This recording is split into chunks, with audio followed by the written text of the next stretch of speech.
আসসালামু আলাইকুম, শুভরাত্রি। নিশ্চয়ই সবাই ভালো আছেন। আলহামদুলিল্লাহ, আমিও ভালো আছি।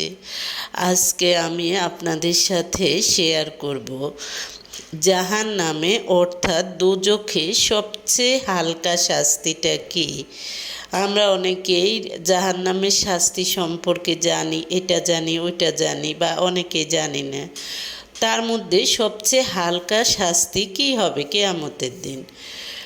সবচেয়ে হালকা বা সবচেয়ে লঘু আযাব ও শাস্তি হলো, যা মানে যে এটার যোগ্য তার পায়ের নিচে দুটা আগুনের টুকরা রাখা হবে।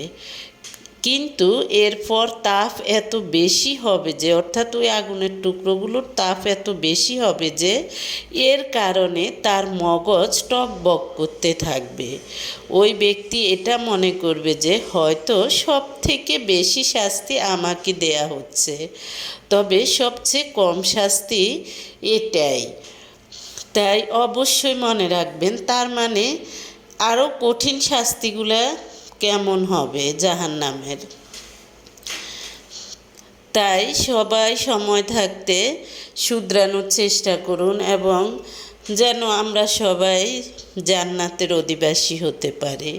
কোনো এক বর্ণনায় আছে যে এই শাস্তি রাসূলুল্লাহ সাল্লাল্লাহু আলাইহি সাল্লামের চাচা আবু তালিবের হবে, কেননা তিনি রাসূলুল্লাহ সাল্লাল্লাহু আলাইহি সাল্লামের মদ্য সাহায্য অনেক বেশি করেছিলেন, কিন্তু শেষ পর্যন্ত ঈমান আনেননি। এ কারণে তাকে শাস্তি দেয়া হবে। আল্লাহ তাআলা ভালো জানেন, আমরা জানি না।